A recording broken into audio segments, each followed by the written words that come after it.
Welcome to Saints. In this podcast, we'll be discovering and discussing fascinating insights to topics and events found in Saints, the story of the Church of Jesus Christ in the latter days. This new 4-volume narrative is a history of the Restoration. And now, Saints. I'm Ben Godfrey, and today in the studio I have joining me a PhD historian with the Church History Department, Kate Holbrook. Welcome, Kate. Thanks, Ben. And joining us again is our friend Sarah Eyring. Hello again. Sarah has recently read Saints Volume 1 and will be sharing her thoughts and questions in our episode today. Thanks for being here, both of you. Kate, I'm so excited. I've been waiting for this episode because you are sort of the world's expert on some of the topics we're going to talk about today. Now, you're going to be too humble to admit that, but I'm going to tell our listeners, we're so lucky to have Kate. She is one of the authors of The First 50 Years of Relief Society, which is a book that was published by the Church Historians Press. It's a landmark publication. It's incredible.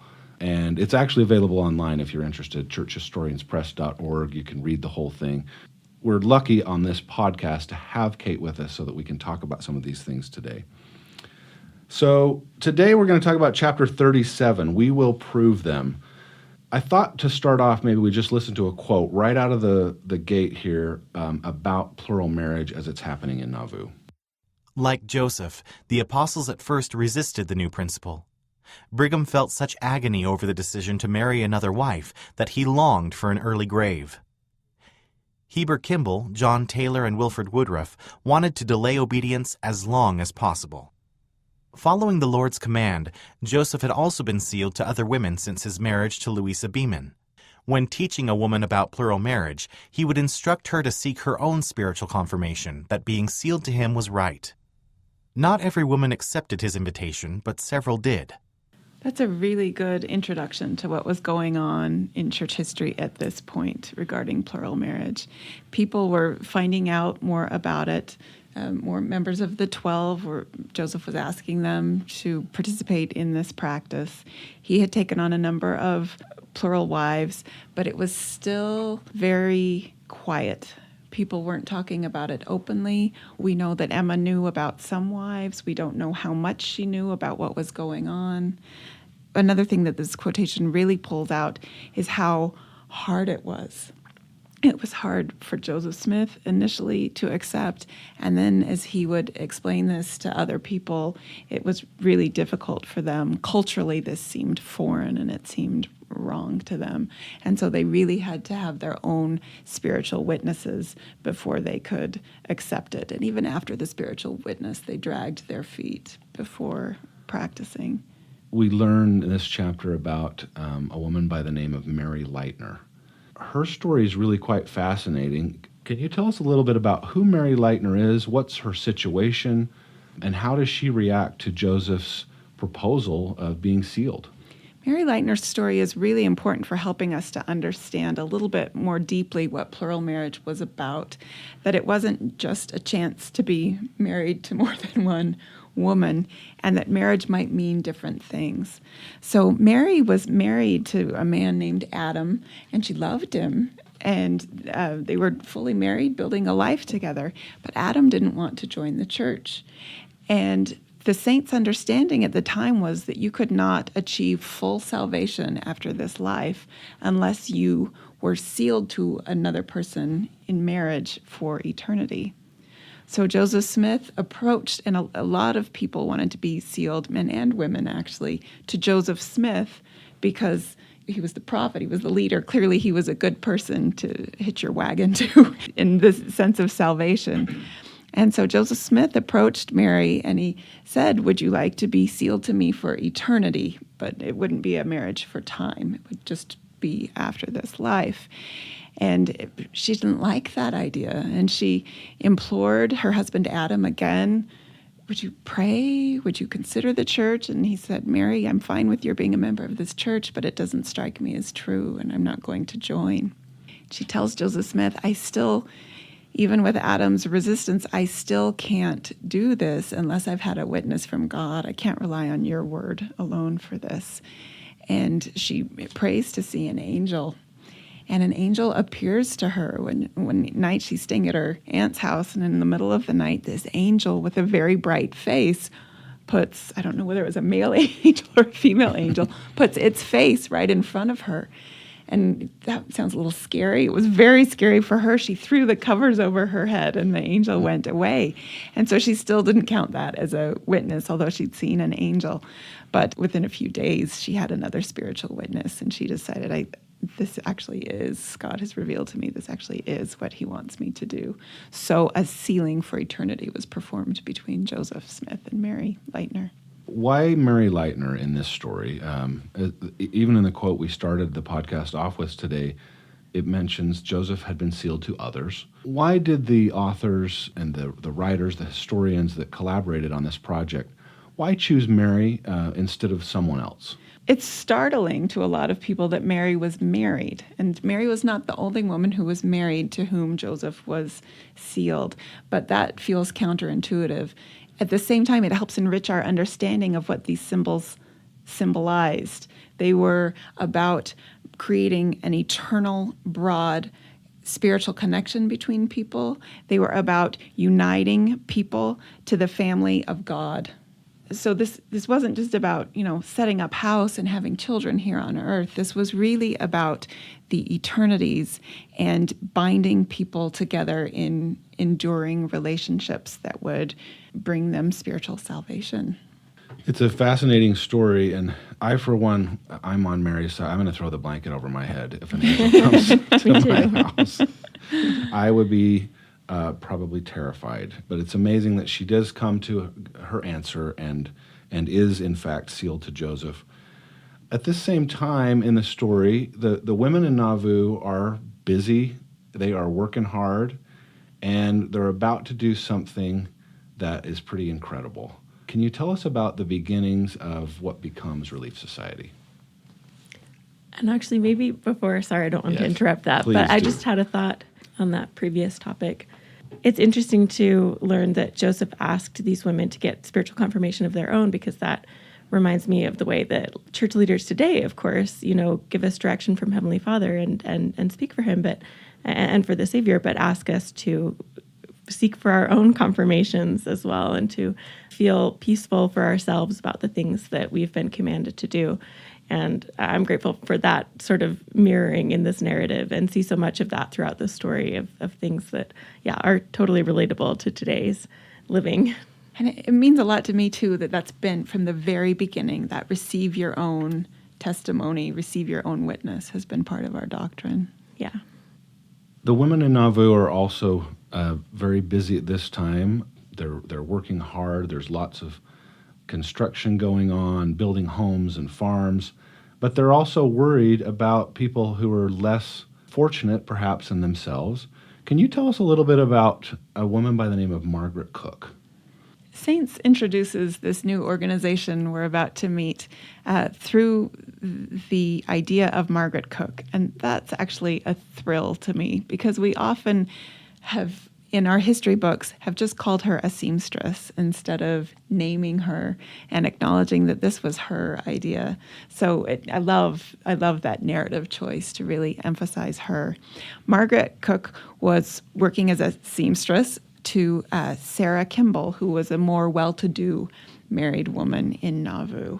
And both of them were excited about the temple construction, and both of them wanted to help. And Margaret thought, why don't we sew shirts for these men who are working on the temple? There was a division of labor in this society, and there weren't women out there, Sure. actually constructing the walls of the temple. But she and Sarah had noticed that the men, a lot of them were wearing very ragged clothing, and they thought, well, this could help. This could bring them a little comfort and maybe a little more protection in the work they're doing. So together they decided to form a sewing society, and this is something very familiar in American society at this time. Women would get together, they would form a benevolent society, find some work that needed doing, and they would figure out how to do it.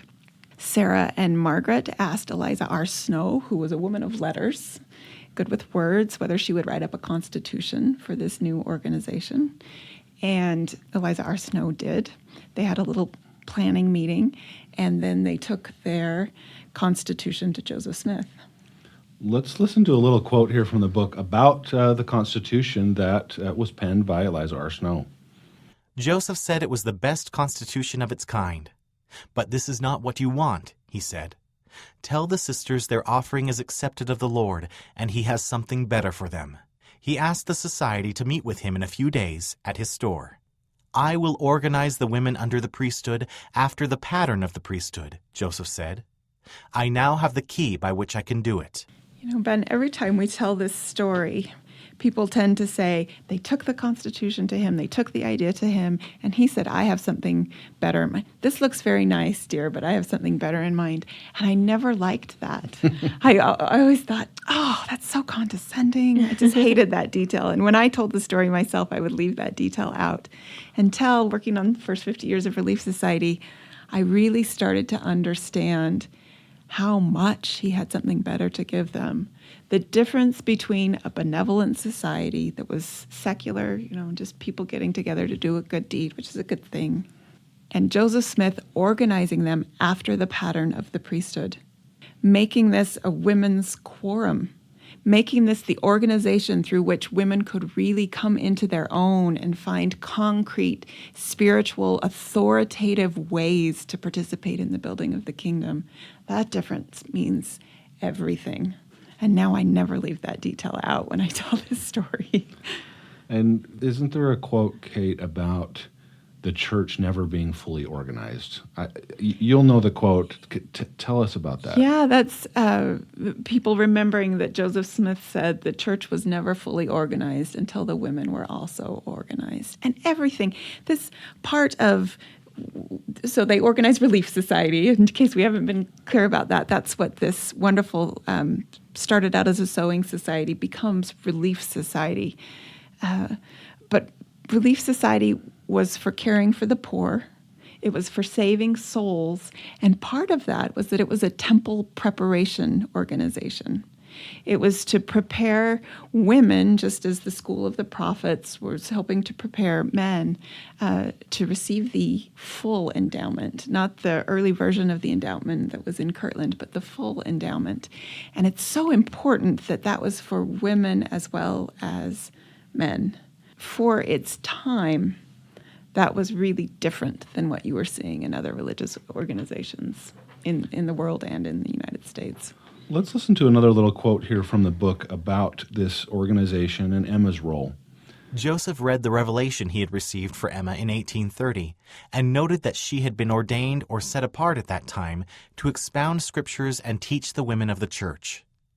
The Lord had called her an elect lady, Joseph explained, because she was chosen to preside. Kate, this is a wonderful moment here where Emma is leading these women. They've elected her, in fact, to be the president. She's selected her counselors. I wonder if perhaps you can tell us about the word ordained. And the reason I'm asking is because I've read the introduction in First 50 Years of Relief Society, and I think the way that you and your collaborators wrote that better explained to me than anyone has ever explained to me. What did that word mean when it comes to Emma Smith? One thing to keep in mind is that all of the words that we're still used to in our church today, have now taken on particular meanings, and we use them only in particular circumstances. Whereas at this period, they were used more flexibly. So ordain, it did mean they set her apart, but it's a little bit different than today we think of ordain just relating to priesthood ordination. And this was different than that. One of the things in this quotation that's really important is elect lady. That's something that's easy to just kind of read and let flow by you. But in this Doctrine and Covenants revelation, where Joseph Smith ordained Emma to be an elect lady, that was an office in the church.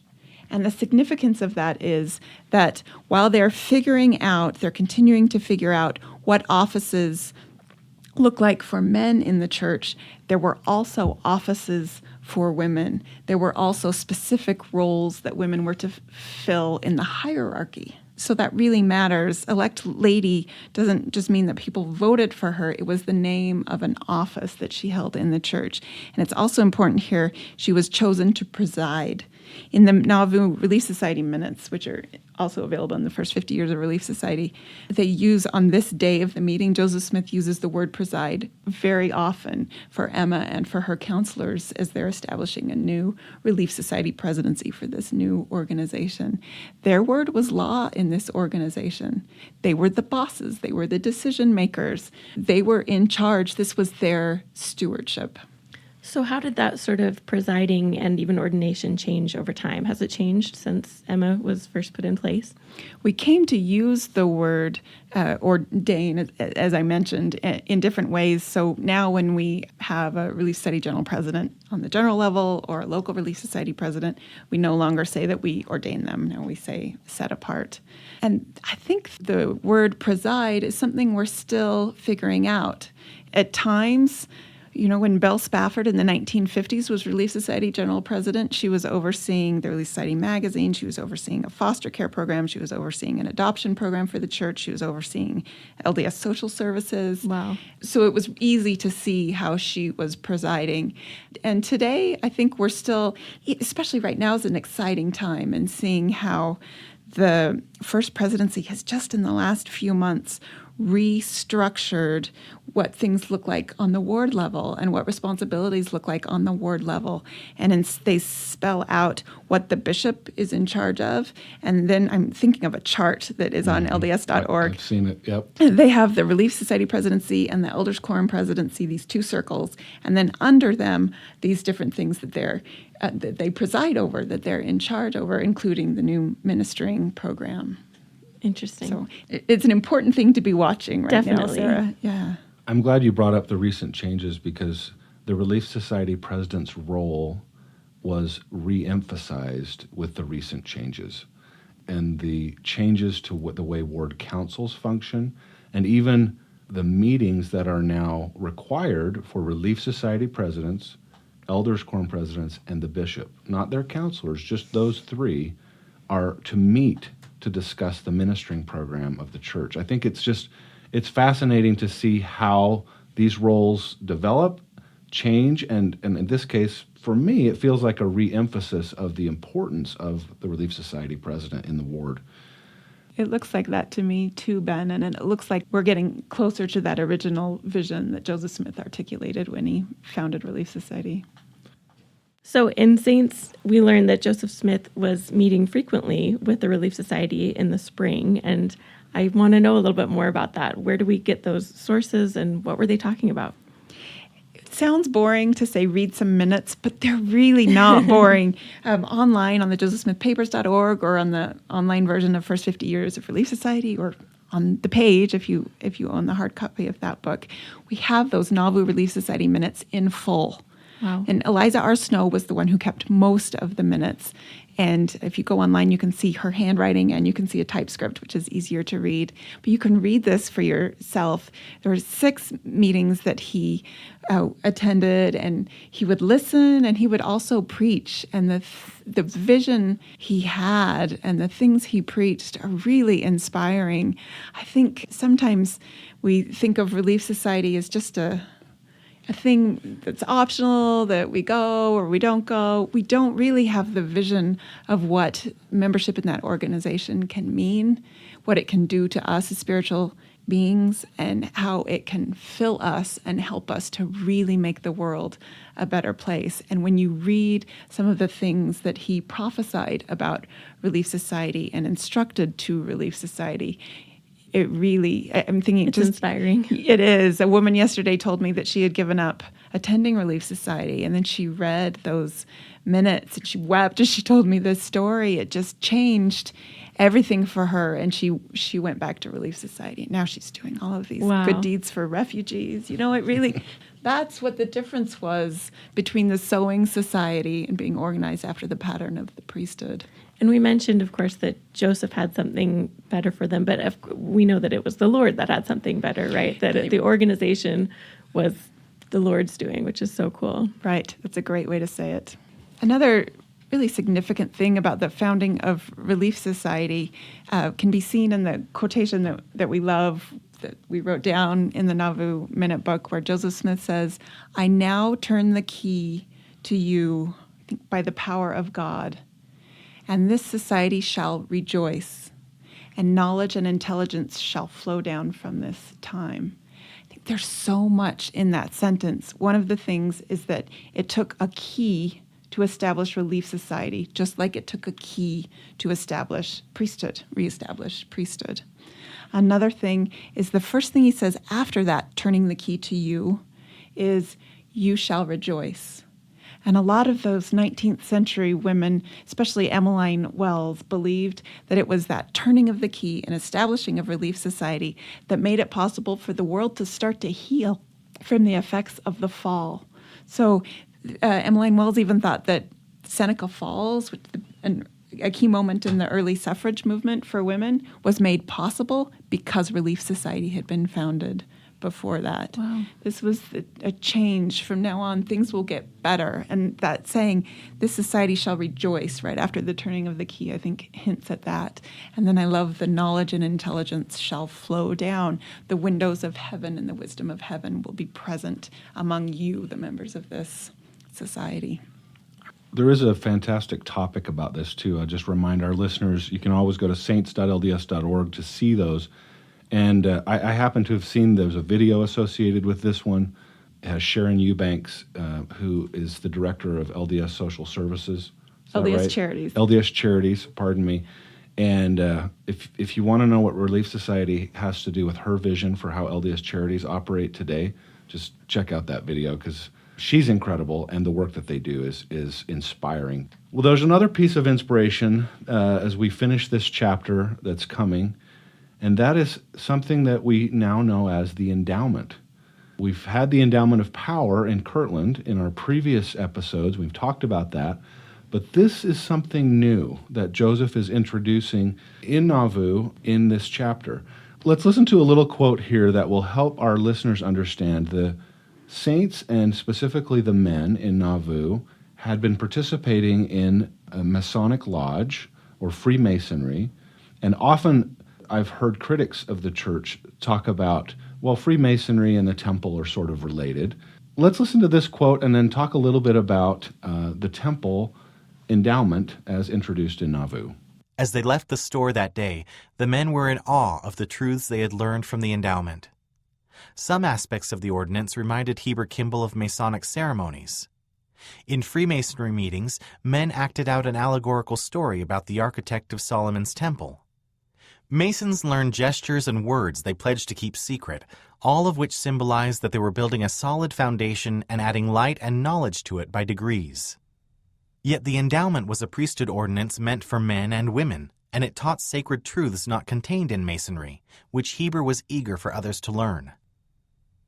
We have received some precious things through the prophet on the priesthood that would cause your soul to rejoice, Heber wrote Parley and Mary Ann Pratt in England.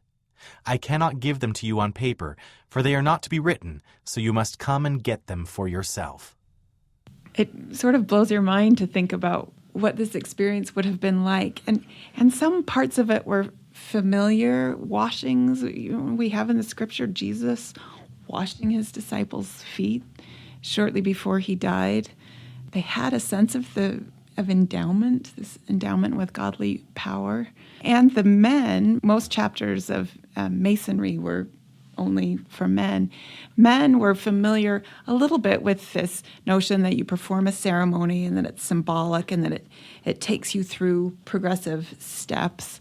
So somewhat that would have been familiar to some of them. But as the quotation says, this was also something so much richer and more complete.